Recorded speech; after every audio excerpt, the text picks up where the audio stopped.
வணக்கம். வாய்ஸ் கிளியரா இருக்கா? Thank you.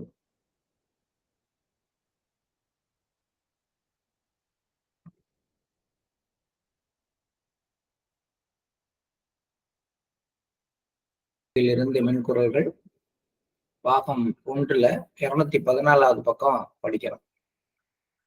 பாபுஜி கேட்கிறாரு, கனவுகளில் போது பயிற்சி அளிப்பது எப்படி? அதை பத்தி லாலாஜிட்ட கேட்கிறாரு. மதிப்பிற்குரிய லாலாஜி, ஒரு குறிப்பிட்ட மனிதரின் எண்ணங்களை உங்களது விருப்பம் மற்றும் நோக்கத்தின்படி உருவாக்க சூட்சும சரீரம் அனுப்பப்படுகிறது. இந்த பயிற்சி முறையில் கனவின் பொருளை உருவாக்கக்கூடிய கூறுகளை அடக்கிய சூட்சும சரீரம் அனுப்பப்படுகிறது. இது டிரான்ஸ்மிஷனின் உதவியுடன் செய்யப்படுகிறது. ஒரு சினிமா திரையின் மீது காட்சிகள் விடுவது போன்று அதன் காட்சிகள் சித்தரிக்கப்படுகின்றன. ஆனால் இவை அனைத்தும் தைரியம் மற்றும் மன உறுதியை சார்ந்தது. அனைவராலும் இதை செய்ய முடியாது. தைரியம் மற்றும் மன உறுதி இல்லாதவரை இந்த வழிமுறை செயல்புரியாது. இது பணியை விரைவுபடுத்துவதற்காக மட்டுமே கூறப்பட்டது. நோக்கத்தை அடைய இது உதவியாக இருக்கும். இது பத்தி என்னுடைய கருத்துக்கள் கொஞ்சம் ஷேர் பண்ணிக்க விரும்புறேன். சகஜ மார்க்கத்துல சேர்ந்த புத்தில இருந்து நான் ஒண்ணுக்கு ஆசைப்பட்டிருக்கேன். ஒண்ணு இருந்தா பரவாயில்லன்னு நினைச்சிருக்கேன். அதுல ஒண்ணு இன்டர் கம்யூனிகேஷன். மாஸ்டர் கிட்ட இருந்து நேரடியாக உள்முக தொடர்பு இருந்துச்சுன்னா ஒவ்வொருத்தருமே ஆன்மீகத்துல முன்னேறலாம். புக்கு எல்லாம் தேவையில்லை. நேரடியா மாஸ்டரோட உள்முகமாக தொடர்பு கொண்டிருக்கணும். அந்த மாதிரி ஒரு அமைப்பு இருந்தா நல்லா இருக்கும். இந்த ஆசை விஸ்பர்ஸ் மூலமாக நிறைவேறுனுச்சு. அந்த 90ல இருந்து பாத்தீங்கன்னா 2000 வரைக்கும் 2014 வரைக்குமே மாஸ்டரோட உள்முக தொடர்பு கொண்ட ஒருத்தர் அவர் மாஸ்டர் என்னென்ன சொல்றாருங்கிறத எழுதின ஒரு புத்தகமா அது ஒரு காலகட்டம். அந்த எதிர்பார்ப்பு அப்புறம் ஒரு 10 வருஷம் கழிச்சு என்ன எதிர்பார்ப்பு வந்ததுன்னா, மிஷன்ல இருக்கக்கூடிய பல விஷயங்கள் அப்பெல்லாம் ரொம்ப கட்டுப்பாடுகள் அதிகம். வெளியில போய் நம்ம மீட்டிங் நடத்தணும்னா அவங்கள்ட்ட லெட்டர் கேளுங்கன்னு இவங்களையும் அவங்களையும் ஒன்றும் சேர்க்கறது கஷ்டம். ரிசப்டர் அங்க வரமாட்டேன் பாரு, அவங்கள கேட்டா நாங்க உங்களுக்கு நீங்க தான் எங்களை பார்க்கணும்பாங்க. 2 பேருக்கும் நடுப்புற நம்ம கஷ்டப்பட்டு அந்த மாதிரி காலகட்டங்கள்ல என்ன நினைச்சோன்னா, ஒரு தனிப்பட்ட அமைப்பு, ஒரு ஸ்பிரிச்சுவல் ஆர்கனைசேஷன் மாதிரி நம்ம ஒன்று உருவாக்கிக்குவோம். நம்ம 2 பேருக்குமே லெட்டர் கொடுத்து 2 பேரையும் சேர்த்து ஒண்ணாக்கணும். அந்த மாதிரி இருந்தாதான் சகஜ மார்க்கத்தை கொண்டு போக முடியும்னு நினைச்சோம். அந்த ஆசையையும் இந்த ஆட்சி நிறைவேற்றி வச்சாரு. ஹார்ட்ஃபுல்னஸ்ங்கிற அமைப்பை கொண்டாந்து ராமச்சந்திரா மிஷன் அது எப்பயும் போலயே இருக்குது. ஹார்ட்ஃபுல்னஸ்ங்கிற அமைப்பு கீழே இறங்கி லெட்டர்ஸை கொடுத்து எல்லாரோடையும் சேர்ந்து அந்த ஆன்மீக வளர்ச்சிக்கு உதவும். அதுக்கப்புறமேட்டுக்கு அடுத்த கட்டமா என்ன இருந்தா நல்லா இருக்கும்னு நான் ஆசைப்படுறதுன்னா, இந்த ட்ரீம் டிராவல். ஏன் இந்த ட்ரீம் டிராவலுக்கு ரொம்ப ஒரு வளர்ச்சிக்கு ரொம்ப வேகமா உதவும் அப்படின்னு பார்க்க போனா, நம்ம தென்னிந்தியாவில் இருக்கக்கூடிய கோயில்கள், குறிப்பா நம்மளுடைய பகுதியில் இருக்கக்கூடிய கோயில்களை எல்லாம் நீங்க பாத்தீங்கன்னா, அதனுடைய வரலாறுலாம் பாத்தீங்கன்னா, சிவபெருமான் நேரில் கனவுல அந்த ராஜாட்ட சொன்னாரு அப்படிங்கிற மாதிரிதான் ஆரம்பிக்கும். இவ்வளவு பெரிய பெரிய பெரிய கன்ஸ்ட்ரக்ஷன் எல்லாம் கனவுகள் மூலமாக சொல்லப்பட்டுதான் செய்யப்பட்டிருக்கு. இப்ப நானே இருக்கேன், இல்ல நீங்களே இருக்கீங்க, உங்கள்ட்ட நேரடியா மாஸ்டர் சொல்றதை விட ஒரு கனவுல சொன்னார்னா அதுக்கு ரொம்ப மதிப்பு அதிகம். என்னது ஆழ் மனசுல இருந்து வெளியில வரும். அப்ப நம்மள பயிற்சி முறையில நிலைநிறுத்துறதுக்கும், நம்மள்ட்ட பற்றுறுதியை உருவாக்குறதுக்கும், நம்ம நோக்கத்தை சரியாக ஆக்குறதுக்கும் என்ன தேவைப்படுது அப்படின்னு கேட்டா, ஒரு ஆழமான சஜஷன் தேவைப்படுது. அது கனவுல வந்ததுன்னா நல்லா இருக்கணும். அப்ப இந்த மாதிரி ஒரு ட்ரீம் டிராவல் அப்படிங்கிறது நம்ம மாஸ்டர்ஸ், ப்ரிசெப்டர்ஸுக்கு எல்லாத்துக்கும் இயற்கை வழங்குற பட்சத்துல இது ஈஸியா நடக்குமோ அப்படின்னு எனக்கு ஒரு எண்ணம். லாலாஜி அதையும் சொல்கிறார். இந்த கனவுகளின் மூலமாக பயிற்சி அளிப்பதுங்கிறது எப்படிங்கிறத விஷயத்தையும் சொல்றார். சூட்சும சரீரத்துல கனவுல என்ன அவருக்கு போய் சேரணுமோ அதை விதை வடிவத்துல வச்சு அதை காட்சியாக சித்தரித்து அந்த சூட்சும சரீரத்தை எந்த பர்சனுக்கு கனவு வரணுமோ அவருக்கு அனுப்பி வைப்போம் அப்படிங்கிற. அப்படி அனுப்பி வச்சீங்கன்னா அது ஒரு சினிமா திரையில எப்படி வந்து அப்ப எப்படி சினிமா இருந்ததுன்னு தெரியல. 1944ல சினிமா திரையின் மீது காட்சிகள் விழுவது போன்று அப்படின்னு எழுதுறாங்க அப்படின்னா அது எப்படி இங்க இருக்குல்ல. அப்பயே சினிமா எந்த அளவுக்கு ஃபேமஸ் ஆகுறது எனக்கு தெரியல. ஒரு சினிமா திரையின் மீது காட்சிகள் விழுவது போன்று அதன் காட்சிகள் சித்தரிக்கப்படுகின்றன அப்படிங்கிற ஒரு ட்ரீம் டிராவல்ங்கிறது ஒரு முக்கியமான ஒரு விஷயம். இந்த அந்த விஷயத்த வந்து நம்ம மாஸ்டர்ஸ் இன்னும் ஓபன் பண்ணாம வச்சிருக்காங்க. அதுவா நடக்குது. அப்பப்ப மாஸ்டர்ஸ் வர்றாங்க கனவுல அப்படிங்கறதெல்லாம் வந்து கரெக்ட் தான். ஆனா அது இன்னும் ஒரு பெரிய அளவுல வந்து சேரல. இப்ப ஒரு ஒருத்தர் வந்து மிஷினை விட்டு வந்து நல்லா பண்ணிட்டு இருக்காரு, திடீர்னு போயிடுறாருன்னா ஒரு நாளைக்கு நைட்டு கனவுல வந்து மாஸ்டர் நீ திரும்பி வாப்பான்னு சொன்னா வந்துட போறாரு இல்லையா? நேரா போய் நம்ம 10 தடவை கூப்பிடுறது. ஆனா அது சாத்தியம்தான். அதுக்கான சூட்சுமமான ஒரு டெக்னிக்க சொல்றார். ஒரு குறிப்பிட்ட மனிதரின் எண்ணங்களை உங்கள் விருப்பம் மற்றும் நோக்கத்தின்படி உருவாக்கி கொள்ளலாம். எது மூலமாக? கனவின் மூலமாக. அதுக்கு என்ன செய்யணும்? சூட்சும சரீரத்தை அங்க அனுப்பணும். நம்மளுடைய சூட்சும சரீரம் எது? நம்முடைய மனசு. இதை அனுப்பணும். எப்படி அந்த சூட்சும சரீரத்தை அனுப்பணும்? கனவுல என்ன சொல்லணும்? இப்போ ஒரு அபியாசி வந்து ரொம்பவும் ரொம்பவுமே வந்து ஒரு குறிப்பிட்ட பழக்கத்துக்கு அடிமையாகி அதுல இருந்து மீள முடியாம இருக்கிறாரு அப்படின்னா மனதளவுல இந்த பழக்கம் வேண்டாமே, இதை விட்டு நீங்க வெளியில வந்தா உங்களுடைய ஆன்மீக முன்னோட்டம் நல்லா இருக்குமே அப்படிங்கிறது தான் எண்ணம். இந்த எண்ணத்தை மெல்லமா வந்து ஒரு இதுவா சொல்லி அவருடைய கனவுக்கு முன்னாடி மாஸ்டர் வந்து அவர்கிட்ட சொல்ற மாதிரியும் இதை விட்டுட்டு வாப்பா அப்படின்னு கூப்பிடுற மாதிரியும் ஒரு எண்ணத்தை உருவாக்கி அதை வந்து சூட்சும சரீரத்துல அடக்கி அந்த அந்த சூட்சும சரீரத்தை டிரான்ஸ்மிஷனோட சேர்த்து அந்த அபியாசிக்குள்ளார அனுப்பிடுது. இது மெல்லமா அந்த அபியாசிக்குள்ளார அந்த எண்ணத்தை உருவாக்கலாம். இப்படி வந்து ஒரு டெக்னிக் இருக்கு. ஆனா நீங்களும் நானும் இந்த டெக்னிக்கை செய்ய முடியுமானா முடியாதுன்ட்டார். இது இயற்கையா மாஸ்டருடைய மனதில இருந்து தானா ஏற்படுறதுதான் கரெக்ட். மத்தவங்களுக்கு இதுக்கான ஒரு தைரியம் வேணும், மன உறுதி வேணும், நம்பிக்கை வேணும். அதெல்லாம் இருக்குமான்னு தெரியல. ஆனா இது சாத்தியம் அப்படிங்கிற விஷயத்த சொல்றார். அனைவராலும் இதை செய்ய முடியாது. அதனால நமக்கு ஏதாவது மாஸ்டரை பத்தி கனவு வந்தா ஏதாவது ஒரு பிரிசப்டர் இவர் வந்து இதை செஞ்சிருப்பாரான்னு நீங்க கற்பனை பண்ண வேண்டாம்.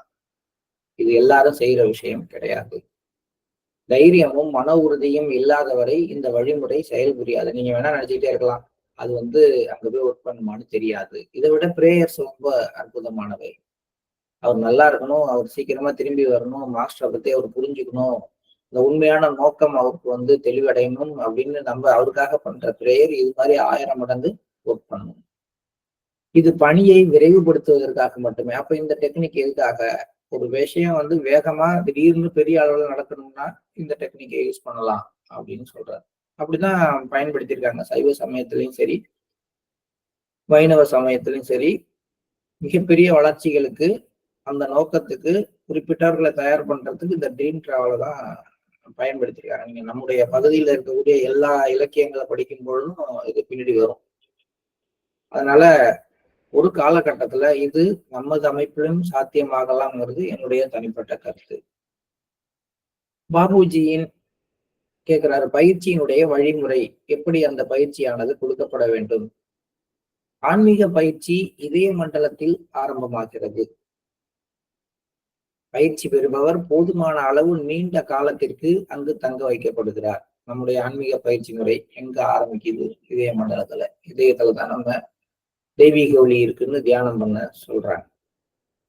அங்க வந்து எவ்வளவு நாளைக்கு தங்க வைக்கப்படுகிறார்? 1 மாசத்துல, 2 மாசத்துலன்னா இல்ல, பல ஆண்டுகள் அவர் இதய மண்டலத்திலேயே இருந்து தானாகவே முன்னேறதுக்காக அங்க தங்க வைக்கப்படுகிறார். அங்க வந்து மாஸ்டருடைய உதவி மிக குறைவாக உள்ளது. தனது வழிகாட்டியின் உதவியுடன் இந்த மண்டலத்தை அவராகவே கடக்காதவரை அவருக்கு மேலும் முன்னேற்றம் அளிக்காமல் இருப்பதே விரும்பத்தக்கது. இந்த இதய மண்டலத்திலிருந்து முன்னேற அந்த விஷயம் வந்து அபியாசியுடைய கையில தான் இருக்குது. மாஸ்டருடைய ஹெல்ப் இருக்கும். மாஸ்டர்கிட்ட ஹெல்ப் கேட்டுக்கலாம். ஆனா முயற்சி வந்து 80% அவரோடது, 20% மாஸ்டருடைய. அந்த அளவுக்கு வந்து அபியாசியினுடைய முன்னேற்றத்துக்கு அவரே பாடுபடணும். ஏன்னா இங்க அவர் எந்த அளவுக்கு சுய முயற்சி செய்யறாரோ அந்த அளவுக்கு மேல்நிலையில ஏற்படக்கூடிய மாற்றங்கள், மனமண்டலத்துல அவருக்கு வரக்கூடிய மாற்றங்களை தாங்குகிற அந்த அஸ்திவாரம் இங்க போடப்படுது. அதனால இங்க அவராக இந்த மண்டலத்தை கடக்காதவரை அவருக்கு மேலும் முன்னேற்றம் அளிக்காமல் இருப்பதே விரும்பத்தக்கது. இது அவரது அடித்தளத்தை, அவருடைய அந்த அஸ்திவாரத்தை நிலைப்படுத்துகிறது. அவருடைய வேர்களுக்கு எதுல இருந்து அவருக்கு எனர்ஜி கிடைக்குதோ, எந்த எனர்ஜியை வச்சுட்டு அவர் கடைசி வரைக்கும் பயணம் பண்ண போறாரோ, அந்த எனர்ஜியை எடுத்து கொடுக்கக்கூடிய ரூட் எதுவோ அந்த ரூட் எல்லாம் ஸ்ட்ரென்தன் ஆகுது. அதனால் மேல்நிலைகளுக்கு செல்லும் பொழுது மீண்டும் கீழே விழுவதற்கான வாய்ப்புகள் குறைவாக இருக்கு. இப்ப இதய மண்டலத்துல இருக்கும் பொழுதே ஒருத்தர் வந்து கேரக்டர் நல்லா ஃபார்ம் பண்ணி அவருடைய கோபத்தை அவர் வந்து குறைத்து அவர்கிட்ட பணிவுத்தன்மையை ஏற்படுத்தி கொண்டு இருமைகள் அப்படி இல்ல அந்த எக்ஸ்டென்ட்ல வந்து மையத்தை நோக்கி செல்றதுக்கான ஒரு பயிற்சியை மேற்கொண்டு அதிக பரபரப்பு இல்லாத, அதிக வந்து ஒரு கோபம் இல்லாத, மகிழ்ச்சியையும் துக்கத்தையும் சமமா பாவிக்கிற இந்த தன்மைகளை எல்லாம் அவர் இதய மண்டலத்துல தானாகவே வளர்த்து கொண்டு அங்க உள்ள புள்ளிகளை தாண்டி வர்றாருன்னு வைத்துக் கொண்டால், அந்த தன்மைகள் அவர் மனமண்டலத்துல பயணம் பண்ணும் பொழுது அவருக்கு நல்ல ஒரு அஸ்திவாரமா அமைஞ்சு ஒரு ஸ்டாண்டர்டா அதுல அந்த முன்னேற்றம் வந்து இருக்கிறதுக்கு உதவுறதோட மீண்டும் கீழே இறங்கி வந்துடாம இருக்கக்கூடிய ஒரு வாய்ப்பையும் அது அவருக்கு வழங்குகிறது. அதனால இதய மண்டலம் தான் நம்ம பயிற்சியில ரொம்ப ரொம்ப முக்கியமான ஒன்று. அவர் மினுமினுக்கின்ற மற்றும் கண்ணை கூச வைக்கின்ற தெய்வீக சுடரொளியை அதிக அளவில் அனுபவிக்க ஆரம்பிக்கிறார். அது ஆரம்பத்திலேயோ பயிற்சியிலேயோ நடுப்புலையோ இந்த மாதிரி பளிச்சின்ற சில வெளிச்சங்கள், ஒரு பொன் போன்ற துகள்கள், இது மாதிரியான விஷயங்களை அவர் பார்க்கதான் ஆரம்பிப்பார். ஆனால் அவர் முன்னேற முன்னேற அந்த வெளிச்சம் எல்லாம் இருக்காது, மெல்லமா மங்கி போயிடும். அப்படி உள்ளுக்குள்ளார அந்த மாதிரி ஒரு வெளிச்சம் இருந்ததுக்கான வெறும் அடையாளம், ஒரு உணர்வு மட்டுமே இருக்கும். இறுதியில் அந்த உணர்வும் மறைந்துவிடும். அப்புறம் இதயத்துல தெய்வீக ஒளி இருக்குங்கிறது எண்ணமா மட்டும்தான் இருக்கும். இதய புள்ளியில் அவரை நீண்ட காலத்திற்கு வைத்திருப்பதன் மூலம் அவர் அதை மகிழ்ச்சியாக அனுபவிக்கிறார். இதனால் இதை விட்டு வெளியே செல்லவும் விரும்புவதில்லை. அந்த அளவுக்கு வந்து அவருக்கு வந்து இதயத்து மேல ஒரு கவனம், ஒரு விருப்பம் ஏற்படுகிறது. இதை எப்படி அறிந்து கொள்வது என்று பாபுஜி கேட்கிறார். அதுக்கு பதிலாக லாலாஜி சொல்றார், ஆர்வலர் முந்தைய நிலையை காட்டிலும் சூட்சுமமானதொரு நிலைக்கு வர ஆரம்பிக்கும் போது அதை அடுத்த புள்ளியை திறப்பதற்கான அறிகுறியாக எடுத்துக்கொள்ள வேண்டும். மேலும் மேலும் சூட்சுமம், ஸ்தூலத்திலிருந்து சூட்சுமத்தை நோக்கி செல்வதுதான் நம்ம பயிற்சி. நம்ம எந்த அளவுக்கு கிராசர் திங்ஸை விட்டுட்டு சட்டில் திங்ஸ் நோக்கி நம்மளுடைய மனதை திருப்புறோமோ அந்த அளவுக்கு மாஸ்டர்ஸ் என்ன பண்றாங்க, அடுத்தடுத்த நிலைகளுக்கு நம்மளை வேகமா கூட்டிட்டு போறாங்க. அப்படி நமக்குள்ளார ஒரு சூட்சுமத்தன்மை உருவாக ஆரம்பித்ததுன்னா அதுதான் அடையாளம் அப்படிங்கிறார். அடுத்த புள்ளிக்கு அவங்கள கூட்டிட்டு போறதுக்கு அதுதான் அடையாளம். நீங்கள் கருதுவது போல இதயம் சாதாரணமான புள்ளி அல்ல. மகோன்னதமான மகான்கள் பலராலும் கூட இதனை கடக்க முடியவில்லை. அதனுள் முழுமையாக பயணித்து கடப்பது அரிது. அந்த இதய மண்டலம் முழுக்கவும் யாராலையும் பயணிக்க முடியாது. ஏதோ ஒரு வழியில சின்னதா ஒரு பாதை போட்டு அது வழியா வேணா போகலாம். நம்முடைய அமைப்பில் இந்த புள்ளிகள் நிழல் போன்ற பிரதிபலிப்பு மூலம் திறக்கப்படுகின்றன. இங்க எல்லாமே ரிஃப்ளக்ஷன் டைப்ல, அதாவது வந்து மேல்நிலை புள்ளிகளுடைய ரிஃப்ளக்ஷன் கீழ்நிலை புள்ளிகள்ல இருக்கு அப்படிங்கிற அடிப்படையில அந்த புள்ளிகளை திறக்கிறதனுடைய ஒரு பிரதிபலிப்பு இங்க வர்ற மாதிரி பண்றாங்க. இது வந்து பின்னாடி ரிசப்டர்ஸுக்காக சொல்லி தரப்படுற ஒரு விஷயம். அதனால இது இந்த அளவுக்கு நம்ம வச்சுக்குவோம். இங்க வந்து நம்ம டைரக்டா வந்து எந்த புள்ளியையும் தொட்டு ஓபன் பண்றது இல்லை. மேல இருக்கிற புள்ளிகளை அதெல்லாம் வந்து பிரதிபலிப்பு முறை மூலமாக திறக்கப்படுகிறது. அப்படி திறக்கப்படுறதுனால அது வரைக்கும் அவங்களுக்கு அப்ரோச் கிடைக்குது. அவ்வளவுதானே ஒழிய அது வரைக்கும் போகிற பயன் அது ஒரு கெப்பாசிட்டியோ அல்லது வந்து அது வரைக்கும் உள்ள விஷயங்கள் மேல ஆளுமையோ ஒருவருக்கு கிடைப்பதில்லை. ஆனால் பயணத்தை நிறைவு செய்யும் திறன் ஒருவரிடமும் இல்லை. ஓபன் பண்ணி விடுறது மாஸ்டருடைய வேலை, அதை நிறைவு செய்யறது அவங்களுடைய வேலை.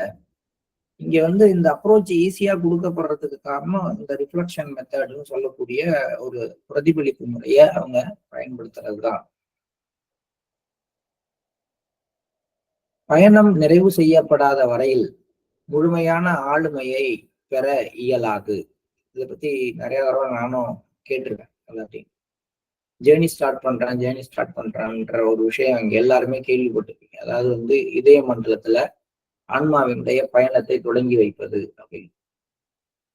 அப்ப எல்லாம் நான் கேட்கிற ஒரு விஷயம், ரைட்டு, நீங்க முதல் புள்ளியில பயணத்தை தொடங்கி வைக்கிறீங்க, ரைட்டு, அந்த பயணம் எப்ப முடியுது அப்படின்ற கேள்வியை கேட்கறது உண்டு. அப்புறம் பிற்காலத்துலதான் நான் புரிந்து கொண்டேன், தொடங்கி வைக்கிறது அவங்க வேலை, அந்த பயணத்தை நிறைவு செய்வது அபியாசியோட கையில இருக்கு. அது எவ்வளவு நாள் அந்த புள்ளியில இருந்து அந்த தன்மைகள்ல ஒரு பேலன்ஸ் அவருக்கு கிடைக்க அவர் முயற்சி பண்றாரோ, அவ்வளவு வேகமா அதுல அவரு ஒரு பயணத்தை முழுமையடைக்க செய்யக்கூடிய ஒரு தன்மையை பெறுகின்றார்.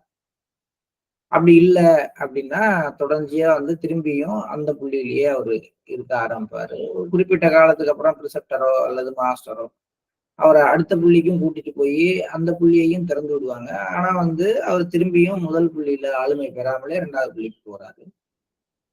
இப்ப அவருடைய அவருடைய அந்த ஆளுமை அப்படிங்கிறது அவர் கையில தான் இருக்கு. அதுவும் முன்னாடியோட இப்ப இன்னும் வேகமாக அது செய்யப்படுகிறது. உள்ளார வந்த உடனே 2 மாசத்திலேயே அபியாசி பிரிசெப்டராக ஆக்கப்படுற அளவுக்கு அவருக்கு எல்லாம் கொடுக்கப்படுது. அப்படின்னா என்ன அர்த்தம்? அவருக்கு மிகப்பெரிய ஒரு காட்டுல நடுப்புற ஒரே ஒரு சின்ன ஒத்தையடி பாதை மாதிரி போட்டு கூட்டிட்டு போற ஒரு வேலையை தான் செய்து கொண்டிருக்கிறார். மிச்சம் எல்லாம் அவங்க கையில. நம்ம வந்த காலகட்டத்துல நமக்கு இருந்த பொறுப்பு மாறி, நமக்கு இருந்த ஒரு ஒரு வாய்ப்பு மாறி, பல மடங்கு பொறுப்பை வாய்ப்பை தூக்கி இப்ப புதுசா வர்றவங்கள்ட்ட கொடுக்குறாங்க. இப்ப அவங்க பயிற்சி பண்ண வேண்டிய விதமும், தன்னுடைய வாழ்க்கை முறையை அமைத்துக் கொள்ள வேண்டிய விதத்திலையும் அவங்கள்ட்ட நிறைய வேலை வாங்கப்படணும். அதுதான் இன்னைய சூழ்நிலை. அது இன்னும் அவங்களுடைய புரிதலுக்கு வர்றதுக்கு நாளாகும். புரிதலுக்கு வரும் பொழுது அவங்க வேகமா அதை செய்துவிட முடியுங்கிறதுனாலதான் மாஸ்டர் தாராளமா அதை கொடுக்கின்றார். அதெல்லாம் இங்க லாலாஜி சொல்றார். இந்த இதை திரும்பி படிக்கிறேன் பாருங்க. இதயம் சாதாரணமான புள்ளி அல்ல, மகோன்னதமான மகான்களால் பலராலும் கூட இதை கடக்க முடியவில்லை. அதனுள் முழுமையாக பயணித்து கடப்பது அரிது. நம்முடைய அமைப்பில் இந்த புள்ளிகள் நிழல் போன்ற பிரதிபலிப்பு மூலம் திறக்கப்படுகின்றன. ஆனால் பயணத்தை நிறைவு செய்யும் திறன் ஒருவரிடமும் இல்லை. பயணம் நிறைவு செய்யப்படாத வரையில் முழுமையான ஆளுமையை பெற இயலாது. இதுவே நீண்ட காலம் எடுத்துக்கொள்கின்றது. துருவநிலை இதற்கு அருகில் உள்ளது. இப்போது இது எவ்வளவு பரந்த பெரிய மண்டலம் என்பதை நீங்கள் மதிப்பிடலாம். இதய மண்டலம்ங்கிறது இந்த 4 புள்ளியோட 5 புள்ளியோட நிக்கல. அந்த துருவ நிலை அப்படிங்கிறது போற வரைக்கும் இந்த இதய மண்டலம் விரிவடைஞ்சு இருக்கு. அப்படின்னா இதய மண்டலம் எவ்வளவு பெருசுன்னு தெரிஞ்சுக்குங்க. நான் இந்த அனைத்தையும் சொல்லும் பொழுது நீங்கள் மட்டும் இதற்கு விதிவிலக்காவீர்கள். இதெல்லாம் சொல்றேன் அப்படின்னா அப்ப யாருக்கு இது கஷ்டமானது கிடையாது, யாரு இதுல முழு தரணையும் பெறுகின்ற அந்த திறமை ஒருவரிடம் இல்லைன்னா சொல்றேன்ல, அந்த விஷயத்துல நீங்க அதுக்கு உள்ளார வரமாட்டீங்க. நீங்க இதுல முழுமையான திறன் பெற்றிருக்கிறீர்கள். நீங்க ஒவ்வொரு புள்ளியிலையும் பயணத்தை பூர்த்தி செஞ்சுட்டு வந்திருக்கீங்க. எங்கேயுமே நீங்க குறை வைக்கல. அதனால நான் சொல்ற எல்லா விஷயத்திலையும் நீங்கள் ஒரு விதிவிலக்கு அப்படின்னு பாபுஜியை பத்தி சொல்றாரு. பௌதிக உடலின் கீழ்ப்பிரதேசம், அதாவது பிண்ட பிரதேசத்தில் உள்ள மற்ற புள்ளிகள் அந்த அளவு பரந்தவை அல்ல. மேலும் அவற்றிற்கு அதிக காலமும் தேவைப்படுவதில்லை. அந்த கீழ்ப்பிரதேசத்தில் உள்ள மற்ற புள்ளிகள் அப்படின்னு சொல்றது மூலாதாரம், சுவாதிஷ்டானம், மணிப்பூரகம், இந்த புள்ளிகள்லாம் சொல்றாரு.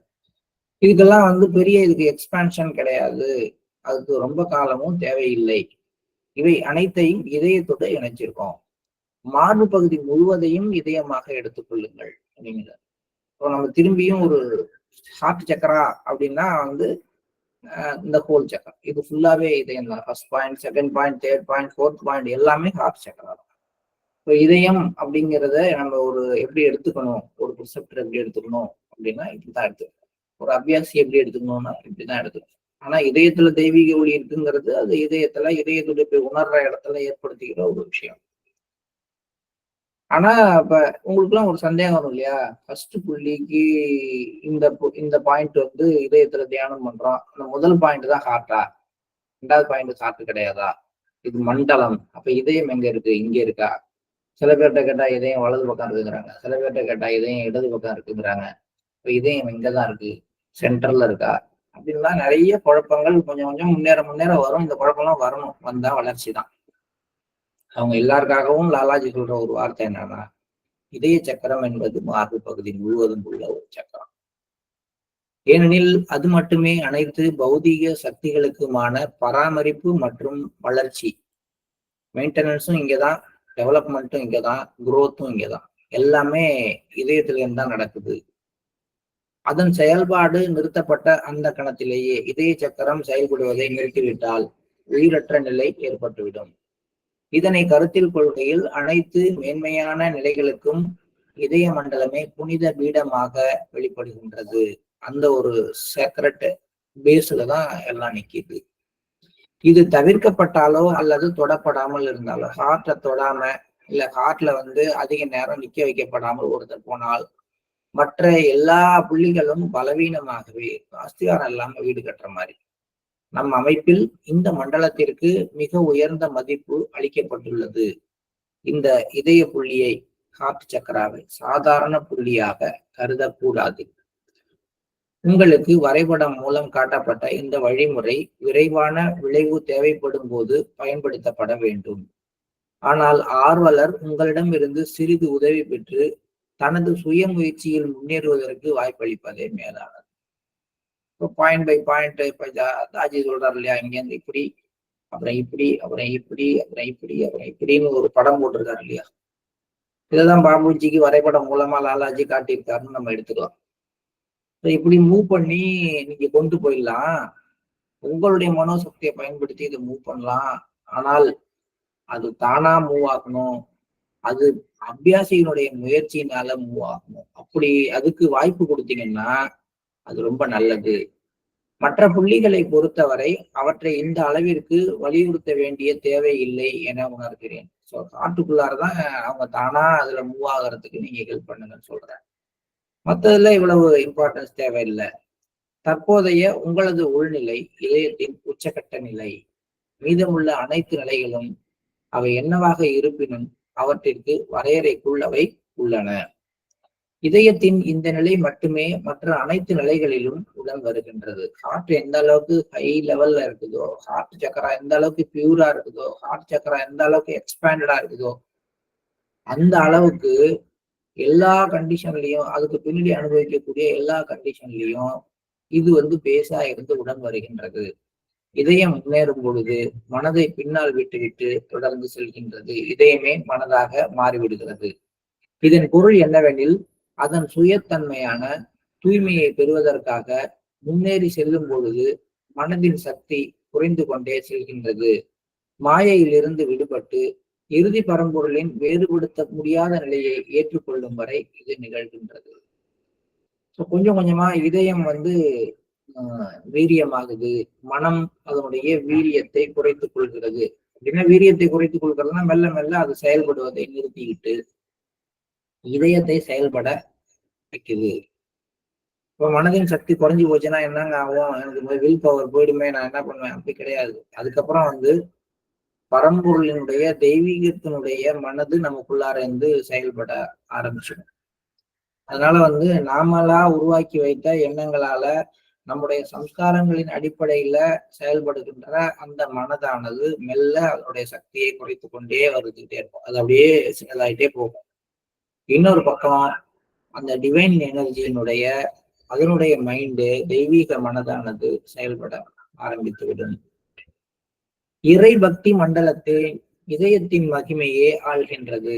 சத்தியபதம் அப்படின்னு சொல்ற அந்த இறை பக்தி மண்டலம் அது பரபிரம்மாண்ட மண்டலத்துக்கு அடுத்தது. அந்த இடத்துல அந்த பகுதிக்குள்ளார யாரு இருக்காங்களோ அங்கேயும் கூட அவங்களுடைய இதய சக்கரம் எந்த அளவுக்கு இருக்கு அப்படிங்கிறதை பொறுத்துதான் அவங்களுடைய செயல்பாடு இருக்கு. அதனால இறைபக்தி மண்டலத்தில் இதயத்தின் மகிமையை ஆள்வது, இதயத்தின் மகிமையே இறைபக்தி மண்டலத்தை ஆள்கிறது. இது மட்டுமே அதற்கு அப்பாலும் செல்கிறது. மற்ற அனைத்து மட்டங்களும் இறுதி இலக்கு வரை செல்ல உதவாது. ஒரு அபியாசி எந்த நிலையை அடைந்தாலும் அது இதயத்தின் மூலம் மட்டுமே நிகழும். அதனாலதான் நீங்க எந்த நிலைமைக்கு போனாலும் உங்களுடைய 8வது புள்ளி திறந்துருச்சு, 7வது புள்ளி திறந்துருச்சு அப்படின்னு உங்களுக்கு சொல்லப்பட்டாலும் நீங்க தொடர்ச்சியாக தியானம் செய்ய வேண்டியது இதயத்துல. இதய சக்கரம் எந்த அளவுக்கு மேலும் மேலும் விரிவடையுதோ அந்த அளவுக்கு அந்த புள்ளிகள் தானாகவே விரிவடைய ஆரம்பிக்குது. ஆறுதல் அறை இறுதி இலக்கு வரையிலும் எடுத்து சென்ற பிறகே அது தன்னை இழக்கின்றது. ஒருத்தர் மையத்துல கரையிற வரைக்கும் இதய மண்டலம் அவருக்கு உதவி செய்து அதன் பிறகு தன்னை அது இழக்கிறது, சூட்சுமமாக மாறுகின்றது. நான் குறிப்பிடுகின்ற இந்த இதயம் என்ற சொல் சதையினால் ஆன இதயத்தை குறிக்கவில்லை. ஆனால் மற்ற அனைத்து மேன்மையான நிலைகளின் சாராம்சமானது ஒரு கூட்டுப் பொருளின் வடிவத்தில் இதயத்தினுள் அறிமுகப்படுத்தப்பட்டிருப்பதை குறிப்பிடுகிறேன். எல்லா சக்கரங்களுடைய சாரத்தையும் எடுத்து ஒரு காம்பவுண்ட் மேட்டரா ஒரு சின்னதா செஞ்சு ஒரு சூட்சும வடிவத்துல ஒரு சின்ன பொருளா செஞ்சு அதனுடைய எல்லா கயிறையும் கொண்டாந்து இந்த இடத்துல கட்டி ஒரு முடிச்சு போட்டு வச்ச மாதிரி இதயம் இருக்கின்றது. அதான் சொல்ற, மற்ற அனைத்து மேன்மையான நிலைகளின் சாராம்சமானது ஒரு கூட்டுப் பொருளின் வடிவத்தில் இதயத்தினுள் அறிமுகப்படுத்தப்பட்டிருப்பதை நான் குறிப்பிடுகின்றேன். எவருக்கேனும் நீங்கள் பயிற்சி கொடுக்கும் பொழுது இதயத்திற்கு மட்டுமே நீங்கள் ஆற்றல் அளிக்க வேண்டும். நம்முடைய சகஜ மார்க்க பயிற்சியை நீங்க ஆரம்பிச்சு கொடுக்கும் பொழுது நீங்க என்ன செய்யணும்னா இதய சக்கரத்துக்கு ஆற்றல் கொடுப்பதை மட்டும் செய்யுங்கள். ஒரு பிரிசப்டர்கிட்ட போகும் பொழுது அதுதான் அவர் செய்யறார். உங்களை தூய்மை பண்ணி இதயத்துக்கு மேலும் மேலும் ஆற்றலை கொடுத்து உங்களை அனுப்பி வைக்கிறார். ஆற்றல் அளித்தல் எனும் பொழுது இதயத்துக்குள்ளார எனர்ஜியை கொடுத்து பவரை கொடுத்து இதயத்தை அப்படியே வெடிக்க செய்வது அல்ல. அது அதனுடைய அர்த்தம் அல்ல. அந்த இதயம் விழிப்படைகிறதுக்கும் அது தொடர்ந்து முன்னேறி செல்வதற்கும் அதுக்கு தேவையான அளவுக்கு மாஸ்டரோட அதை இணைக்கிறது மட்டும்தான் ஆற்றல் அளித்தல் அப்படின்னு சொல்றோம். அதை செய்தால் இறுதி நிலையை அடையும் போது இது மறைந்து விடுகிறது. நீங்கள் என் நிலைக்கு சேரும் பொழுது இந்த இதயம் அப்படிங்கிற அந்த கூட்டு பொருள் மறைவதை புரிந்து கொள்வீர்கள். அங்கு அனைத்தும் ஒன்றிணைகிறது. நீங்கள் அதற்கு மேலும் செல்லும் பொழுது என்னிடம் விளக்கம் கேளுங்கள். அங்கு கேட்பதற்கான சாத்தியக்கூறுகள் கூட அகன்றுவிடும். அன்பே உண்மையான விஷயம். அதன் வழிகள் வெவ்வேறானவை. வழிமுறைகள் அன்பை ஒழுங்குபடுத்தவும் அதன் வடிவத்தை மாற்றவும் மட்டுமே செய்கின்றன என்று இதனை நீங்கள் புரிந்து கொள்ளலாம். என்ன ப்ராசஸ், என்ன டெக்னிக்கு, என்ன விதமான மெத்தட்ஸை நீங்க யூஸ் பண்ணாலும் அது எல்லாத்துக்கும் பேஸ்ல இருக்கிறது லவ் மட்டும்தான். அப்ப இந்த டெக்னிக்லாம் எதுக்குங்க? அன்பு செலுத்தினா மட்டும் போதாதா அப்படின்னா, உங்களுக்குள்ளார அன்பு வளருது இல்லையா, அந்த அன்புமே சீராக முறையாக இருக்கிறதுக்காகத்தான் இந்த வழிமுறைகள். மாஸ்டருக்கும் நமக்கும் நடுப்புற அன்பு உருவாயிடுச்சுன்னா மெடிடேஷன் தேவையில்லை, கிளீனிங் தேவையில்லை அப்படின்லாம் ஒரு எண்ணம் நமக்குள்ளார ஓடிட்டு இருந்ததுன்னா இந்த வார்த்தைகள் அதுக்கு சரியான விளக்கம். அன்புதான் உண்மையான விஷயம். அந்த அன்பு நமக்குள்ளார எல்லா மாற்றத்தையும் ஏற்படுத்துகிறது. ஆனால் வெவ்வேறு விதமான டெக்னிக்கும் பிராக்டிஸும் நமக்கு ஏன் கொடுக்கப்படுகிறது? காலம்புற தியானம் பண்ணுங்க, மாலையில சுத்திகரிப்பு பண்ணுங்க, இரவு பிரார்த்தனை பண்ணுங்க, A பாயிண்ட் மெடிடேஷன் பண்ணுங்க, B பாயிண்ட் கிளீனிங் பண்ணுங்க. எதுக்காக? நமக்குள்ளார ஊற்றெடுத்து பரவுகின்ற அந்த தெய்வீக அன்பை ஒழுங்குபடுத்தவும், அதுல எந்தவித மாசும் இல்லாமல் அது சரியாக பரவவும், அதனுடைய வடிவத்தை மாற்றவும், தெய்வீக அன்பாக மாற்றவும் இந்த பயிற்சிகள்லாம் பயன்படுகின்றது என்று புரிந்து கொள்ளலாம். சிஸ்டியாஸ்வார்டு யுக்தியை பற்றி குறிப்பிட்ட போது, இதுதான் முதல்ல ஆரம்பிக்கிறப்ப இந்த புத்தகத்துல ஆரம்பிக்கும் பொழுதே ஒருத்தர் அறைய கழுத்திட்ட ஒரு 3 வரை கத்தியால குத்துறதுக்கு முயற்சி பண்ணாரு, 3 அதிர்வுகளை கொடுத்தாருன்னு நம்ம ஃபர்ஸ்ட் எடுத்தோன்னு படிச்சோம். இல்லை, அது அந்த சூஃபி விஷயத்துல ஒரு டைப்பு. அதுல அந்த சிஸ்டியாஸ்வார்டை பத்தி நம்ம ஏற்கனவே பேசினோம். அதை பத்தி திரும்பி பாபுஜி கேட்கிறாரு, இந்த அனைத்திற்கும் எதிரான பாதுகாப்பானது மாஸ்டரின் சக்தி உங்களுக்குள் முழுவதும் ஊடுருவி இருக்கின்றது. அதெல்லாம் பத்தி நீங்க கவலைப்படாதீங்க. உங்களை நோக்கி எல்லா தாக்குதலுக்கும் எதிரான பாதுகாப்பை அளிக்க வல்ல மாஸ்டருடைய சக்தியானது உங்கள் முழுவதிலும் ஊடுருவி இருக்கிறது. அங்கு எந்த தீய சக்திகளாலும் எந்த விளைவையும் ஏற்படுத்த முடியாது என்ற உறுதியான எண்ணத்தை கொண்டிருப்பதில் அது இருக்கின்றது. இன்னமும் கூட நிறைய அபியாசிகள்கிட்ட ரிசப்டர்கள்ட்டையும் இந்த கேள்வி, இந்த ஏவல், பில்லி, சூன்யம், பேய் இதெல்லாம் நம்மளை டிஸ்டர்ப் பண்ணுமோ, நம்மளை பாதிச்சிருமோ அப்படின்னு ஒரு பயம் இருக்கு. அதுக்கெல்லாம் மாஸ்டர் சொல்ற ஒரே ஒரு பதில் இதுதான். உங்களை சூட்சுமமாக தாக்கக்கூடிய எல்லா விஷயத்துக்கும் எதிரான பாதுகாப்பு மாஸ்டருடைய சூட்சும வடிவில் உங்களுக்குள்ளார ஊடுருவி உங்களுடைய ஒரு செல்லையும் இருக்கு. அதனால எந்த தீய சக்தியினாலும் உங்களுக்குள்ளார எந்த ஒரு எதிர்மறையான விளைவையும் ஏற்படுத்த முடியாது. இதுக்கு என்ன உங்கள்கிட்ட தேவைன்னா, நீங்க மாஸ்டருடைய அந்த எனர்ஜி எனக்குள்ளார இருக்கு, எனக்குள்ளார எதுவும் யாரும் பண்ண முடியாதுங்கிற அந்த உறுதியான எண்ணம் மட்டும் உங்கள்கிட்ட இருக்கணும். அது மட்டும் இருந்தா போதும், மாஸ்டருடைய சக்தி செயல்படும். அதாவது உங்களை நோக்கி வர்ற தீய சக்தி எல்லாத்தையும் சுட்டு தள்ளக்கூடிய துப்பாக்கி உங்கள்கிட்ட இருக்கு. உங்களுடைய வேலை நீங்க விழிப்போட அந்த துப்பாக்கியை செயல்படுத்துறது தான். நீங்க துப்பாக்கி இருக்குன்னு வச்சுட்டு இப்படி உட்கார்ந்துருந்தா, அது துப்பாக்கியை பயன்படுத்தவே பயப்பட்டு இருந்தா ஒண்ணும் பண்ண முடியாது. அது மாதிரி மாஸ்டருடைய சக்தியானது என்னை சுற்றி வளையம் போல இருக்கு, எனக்கு பாதுகாப்பு கொடுத்துட்டு இருக்கு. எல்லா விதமான தீய சக்திகளுடைய பாதிப்பிலிருந்தும் என்ன அது காப்பாத்திக்கிட்டு இருக்கு. அதை தாண்டி யாரும் உள்ளார நுழைய முடியாது, எனக்கு எந்த தீமையும் ஏற்படுத்த முடியாதுங்கிற அந்த உறுதியான எண்ணம் ஒன்று மட்டும்தான் நமக்கு தேவை. ஏன்னா அது ஏற்கனவே மாஸ்டரால கொடுக்கப்பட்டிருக்கு. இந்த எண்ணம் ஆரம்பத்திலிருந்தே, அதாவது மாஸ்டரின் திருவடிகளை வந்தடைந்த நாள் முதலே ஏற்றுக்கொள்ளப்பட்டால், பின்னர் இந்த ஆயுதங்களால் எந்த விளைவையும் ஏற்படுத்த இயலாத அளவில் சக்தி உருவாக்கப்படும். எந்த நேரமும் இந்த எண்ணத்தை கொண்டிருக்க வேண்டும் என்ற அவசியம் இல்லை. கந்த சஷ்டி கவசம் மாதிரி சொல்லிக்கிட்டே இருக்க வேண்டிய அவசியம் இல்லை. இதுக்கு தேவை ஒரு உறுதியான நம்பிக்கை. ஏன்னா எது நடந்தாலும் சரி, மாஸ்டர் தாண்டி எனக்கு எதுவும் நடக்காது, அவரு பார்த்துக்கிறாரு எல்லாத்தையும் உள்ளுக்குள்ளார இருந்து. என்னை 24 மணி நேரமும் ஒரு கணம் கூட எந்த ஒரு தீய சக்தியும் தாக்கி விடாமல் என்னுடைய மாஸ்டர் எனக்கு பாதுகாப்பு வளையமா இருக்கிறாருங்கிற அந்த உறுதியான நம்பிக்கை எண்ணம் மட்டும் போதுமே ஒழிய, அதை அப்படியே சொல்லிக்கிட்டே மாஸ்டர் மாஸ்டர் மாஸ்டர் என்ன காப்பாத்துறாரு, மாஸ்டருடைய சக்தி எங்கிட்ட போதும்னா சொல்ல வேண்டிய அவசியம் இல்லை. பற்றுறுதி இருந்தால் இது சாத்தியம் அப்படின்னு சொல்றாரு.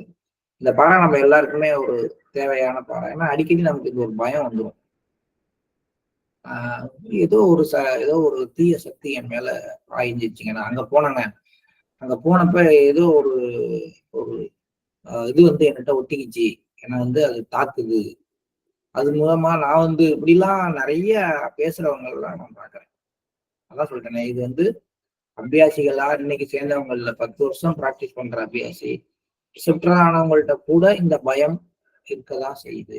இது ஏன்னா நம்ம கூட காலகாலமா விதைக்கப்பட்ட பயம் உண்மையும் கூடன்னு வச்சுக்கலாம். இந்த மாதிரி தீய சக்திகள் எல்லாம் இருக்குங்கிறது, தீய சக்திங்கிறது ஒன்றும் இல்லை, லோயர் லெவல்ல கிராசர் லெவல்ல இருக்கக்கூடிய ஒரு இயக்கம்.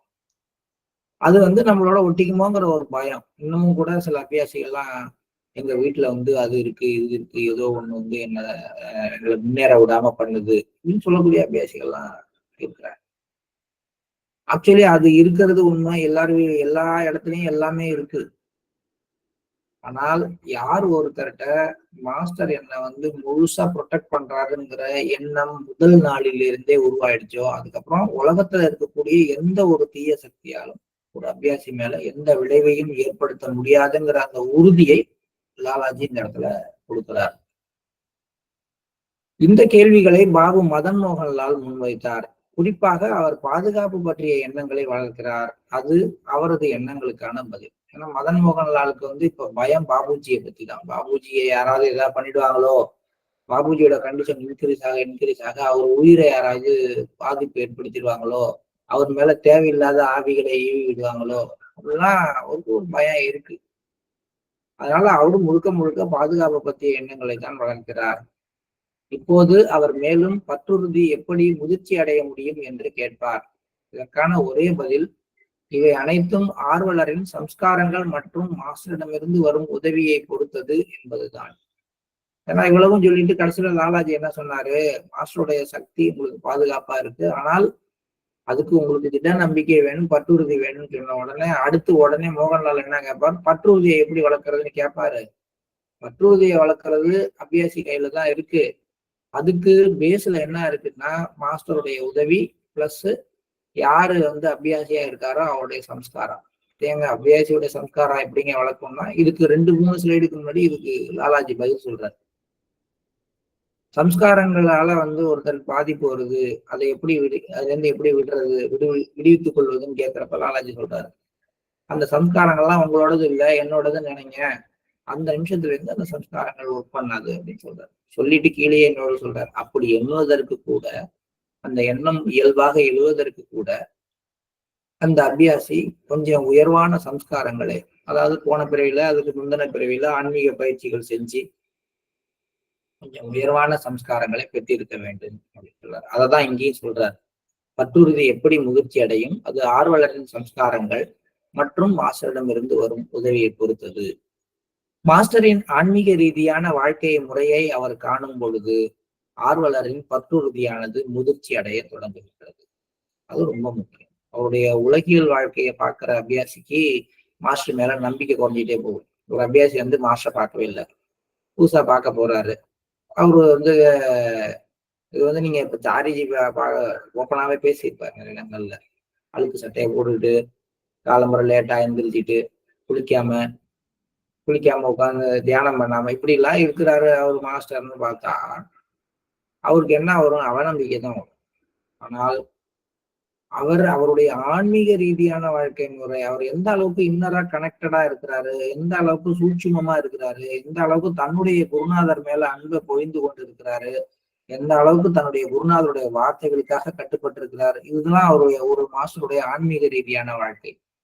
நம்மளால அதை பார்க்க முடிந்தால் நம்முடைய பற்றுறுதியானது முதிர்ச்சி அடைய தொடங்குகிறது. அடுத்த சூட்சுமத்தை சொல்றாரு, உங்கள்கிட்ட பற்றுறுதி வளரணுமா? மாஸ்டருடைய வெளிப்புறமான செயல்பாடுகளை மாஸ்டர் பேசுறது, மாஸ்டர் வந்து எப்படி எல்லாம் கஷ்டப்படுறாரு இதெல்லாம் விட்டுருங்க. உள்ளுக்குள்ளார அவர் வந்து என்ன மாதிரியான மாற்றங்களை ஏற்படுத்திட்டு இருக்கிறாரு அப்படிங்கிறத பாருங்கிறத நான் பேசிக்கிட்டே டயத்தை விட்டுட்டேன். 5:36 ஆயிடுச்சு. அதனால இந்த பற்றுறுதி எப்படி முதிர்ச்சி அடையும் அப்படிங்கிற இந்த சாப்டரை நம்ம நாளைக்கு பார்ப்போம். இப்பொழுது காலை நேர தியானத்திற்கு செல்லலாம். Please start meditation.